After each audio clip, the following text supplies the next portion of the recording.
Hello everyone, I'm Dead Knight and this is In It to Win It. So today we are talking about Season 93 and my Wild Legend run, which I did with Agro Druid.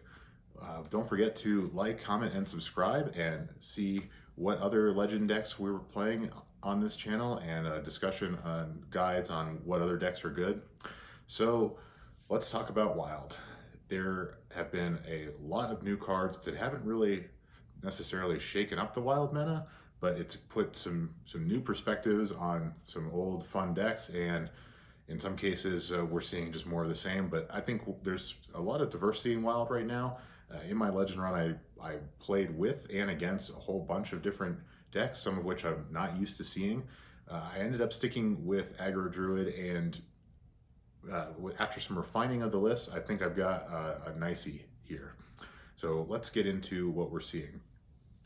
Right now, the meta is dominated, of course, by our old favorites, Questline Pirate Warrior and Questline Hunter. So these decks are still really strong, really popular, but I think the most popular surprise deck right now is Freeze Shaman, which came out of nowhere with a bunch of great new cards. They fit perfectly into Shutterwalk, give them a great mid-range game that's really consistent with lots of card draw, easy removal, and then tons of board control starting sometimes as early as turn 4, but usually on turn 5 with infinite freezes. With that context, we have an Aggro Druid deck that works really well against all of those archetypes and can beat anything. The way it does that is with a combination of minions that are really good at sticking to the board and are great tempo plays that are great at trading other minions and shutting down your opponent's game plan. How do we do it? Obviously, we are running the Pirate package, which is almost essential for every aggro deck these days. Very few decks are going to be playing early game board presence and attacking without Pirates, and this is no exception. With between Parachute Brigand and Patches the Pirate, getting that free value early game, which you're aiming for on turn 1, is going to be really important for contesting the board against Pirate Warrior and also against buffing Paladin, and one of the only ways you can maintain a presence against Questline Hunter. But when you look at the minions that are being played in this deck, you're looking at a set of minions that have 1-drops that can shine in every situation. And what I mean by that is obviously you have Bloodsail Corsair, which its battle cry is usually not too relevant, although it can be really clutch against Questline Warrior, but it's mostly a 1/2 that can activate your pirate synergies. And when you look at what else Agro Druid provides, you're talking about buffing the board. Mark of the Lotus is huge. Embiggen, by definition, is huge. Both of these cards are going to be letting you outpace what your opponent can put down by getting these really wide buffs. They're really cheap. When you think about what Mark of the Lotus is doing for you, a lot of times you're buffing 3 to 5 minions for 1 mana. So each time each minion you get this on is 2 extra stats. So you're looking at 6 to 10 stats for 1 mana. No other card, almost no other card is going to be able to provide that for any deck. So when you play a 1 mana pirate, get 2 pirates cheated out for free, and then put Mark of the Lotus on them, you have a very formidable board here. But let's go back to some of the other 1-drops. So you have your Pirate Activator. You have the standout new card of Fractured and Alterac Valley, which is Irondeep Trogg. This 1/2 for 1 can single-handedly, if you're on the play, drop this against any questline deck, and your win rate is just through the roof. Very hard for them to come back from that. If you're playing against Questline Hunter, they're probably not going to play a quest turn 1. They're going to either Arcane Shot or Overwhelm your Trogg, which is really good for you because now you just set them back a whole turn at least by not letting them play the quest. Or if they don't have one of those 2 cards, they're really screwed. They just have to pass the turn, and then the board can just spin out of control. So Trogg is great. You also have the card that I was reluctant to put in, which is Intrepid Initiate. Because it's situational, because it synergizes with spells and no other cards, it's a 3/2 for 1 when you spell burst it. I didn't really want to play it. It's especially weak if you're on the play. You leave a 1-2 for 1 out there that doesn't do anything, and then if they remove it before then, it's kind of a waste. But it's the only way that you can get 3 attack on the board on the first turn without crazy buffing with Embiggen or something like that. So by having this card out, it lets you get really strong value trades or tempo plays at the beginning of the game, because if you buff this guy with Adorable Infestation or with Mark of the Lotus, you have a 4/3 attacking on turn 2. There aren't any other cards that can do that for you unless you have Embiggen and a 1-mana pirate. So Intrepid Initiate makes the cut. It turns out to be really good in this deck. And with that, let's get into another new standout card that is probably, I think, the reason why this Druid deck can compete at Legend and Wild now, which is Jerry Rig Carpenter. This guy came out in the United in Stormwind mini set. He's a 2/1 for 2. Most importantly, he's a pirate, but you draw, choose 1 spell from your deck, you split it, and you get both the choose 1s in your hand. So this is basically a 2/1 pirate for 2 that draws you 2 cards, because in most cases, both of your choose 1s are usable.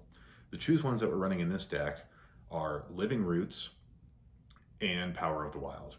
Living Roots gives you 2 1/1s for 1 mana, is usually what you're using it for. But now that you can split it, you get a free 1 mana 2 damage spell, which I can't tell you how many games I closed out with that 2 damage spell.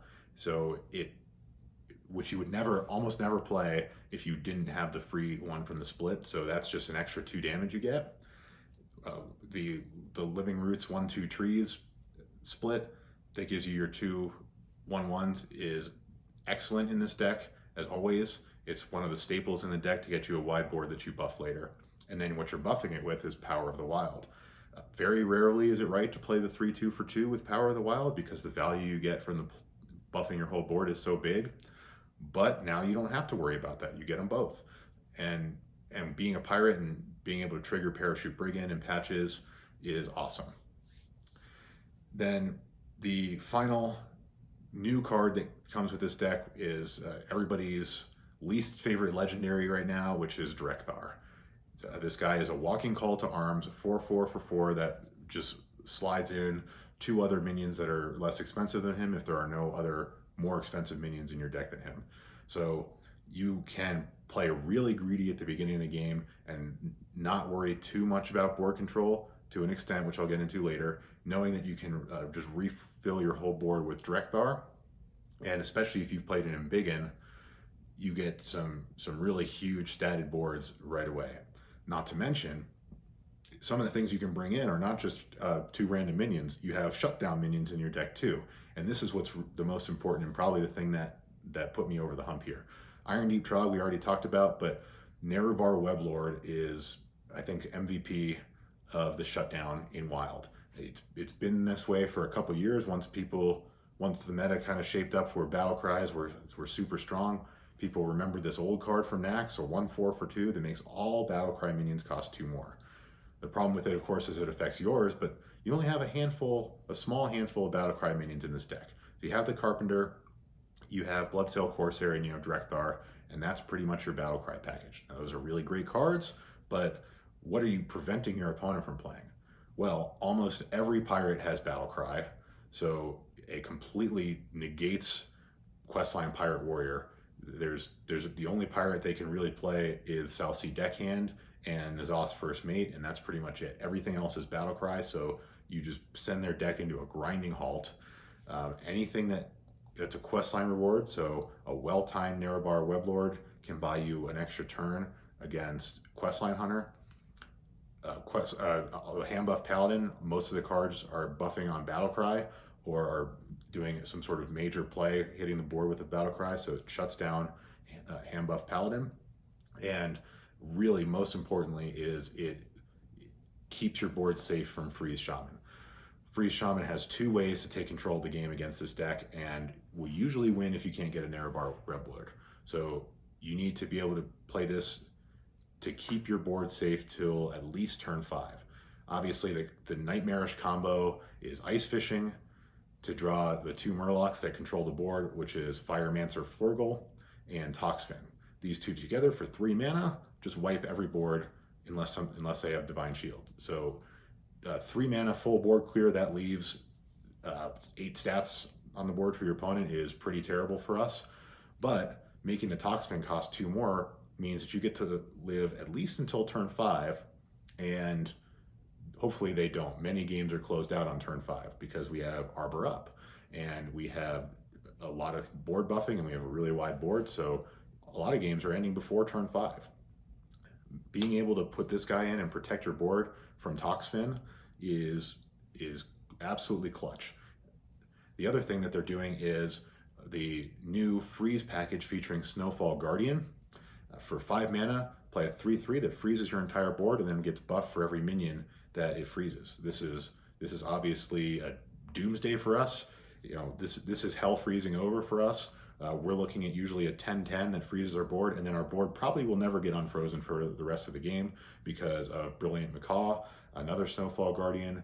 Sometimes they're running Grumble, World Shaker, so that will bring the Snowfall Guardian back to their hand and freeze us again. So if that happens on turn 5, we're typically losing. Nerub'ar Weblord prevents that from happening ever, because once this hits the board, they're usually going to die before they can get rid of it and play their battle cries. So once I put this in, it's not by itself aggressive. Its stat line is a 1/4 for 2, which is good stats, but just not good for dealing damage. So I was going for full-on aggro. I didn't play this. Once I added this, I won 12 games in a row on the way to Legend. Went from rank 4 2 stars without losing a game all the way up. And this guy specifically won a couple, I think 3 games, hands down by himself, just by coming out and ending the game. So you absolutely have to play Nerub'ar Weblord. If you don't have him, craft him. Absolute must, not just for this deck, but for a lot of other ones. So you definitely have to run this guy. So this deck, as shown right now, this exact list I haven't lost with 12 games in a row, like I said. But I do want to talk about some other strategies and why they didn't work for me with Agro Druid and how we got here in the first place.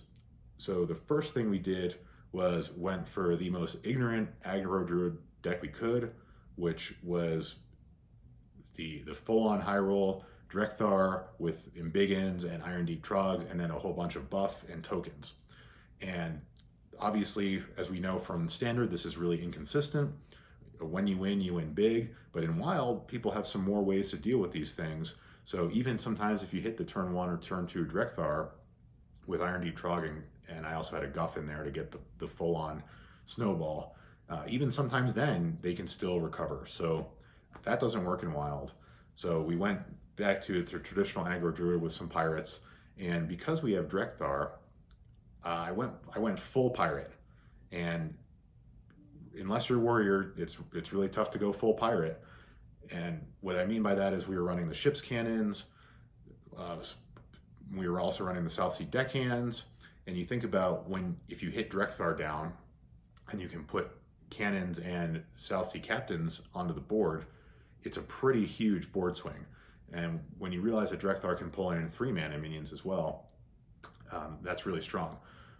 What the deck has a problem with is a little bit of anti-synergy with Embiggen. Embiggen is really good in every situation except when you're relying on Drekthar and you have 3-cost minions in your deck. You have to either wait till Drekthar gets played to play Embiggen, or you have to play Embiggen before you draw Drekthar. Otherwise, Drekthar won't work anymore. And because Embiggen is so good, you really don't want to inhibit yourself from playing Embiggen. So with that, it makes a liability to have 3 mana minions in your deck. I was also running Arcane Golems for just the full-on ignorant blast your opponent's face strat, because if you can play Drekthar into a couple Arcane Golems, especially if they're Embiggened, that's 8 to 12 surprise damage to the face. It's huge, but then you also have the problem of when you draw Arcane Golem, you really cannot afford to give your opponent a mana crystal in Wild unless they die that turn, or unless you're Druid. And even then, a lot of Druids die by doing that. So that didn't work. And so we stopped trying to abuse Drekthar combos, and we started just being, okay, what is consistent to stick to the board, make sure you live, and kill your opponent quickly. And this package is what does it. So, and one final thing to remember, the only board control I did not mention in the early game is Defile. Now, you can't always play around Defile because your opponent can play a 1 health minion like Tour Guide to trigger Defile, but you do want to keep in mind, if you do play against a Warlock, try to time your board buffs so that they don't leave your board vulnerable. So what I mean by that is, let's say on turn 1 you play a Bloodsail Corsair and you get Patches and Parachute Brigand out. If they Defile here, that's okay. You really only lost 1 mana worth of card because everything else you got for free. Next turn, you don't want to play 2 minions on the board unless you're somehow buffing them, because if you play a 1 health minion, you're walking into a Defile, and then you got, not only did you get 3 for 1, but you lost 2 turns worth of development. That's really bad.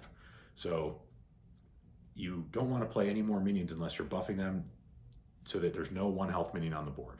If your opponent wants to play a 1 health minion and Defile, good for them. At least you took some value away from them while you're doing that, and you got to hold some extra minions in your hand. But that's what you need to do to play around Defile, is time your board buffs so that you don't leave any 1 health minions on the board when it costs you a lot of resources to put them there. So Patches, 1 health minion, you got them for free, no big deal. But by turn 2, you can't have lost 3 cards, because if you look at this list, there's not a lot of card draw. Your only card draw is really Peasant and Rig Carpenter. And besides that, we're not running composting. Composting's too slow. You've got to just go for the face and win before the refresh. If you waste 2 mana and some time on composting, your opponent will likely recover, because this is wild. And standard composting is excellent. In wild, it's too risky. So go face, go fast, and this is the list that I'm the most comfortable with and that it's given the most success for me. So let me know what you think of Agro Druid. Tell me your thoughts about the wild meta so far. Don't forget to leave some respectful comments below, and like and subscribe, and tune in next time.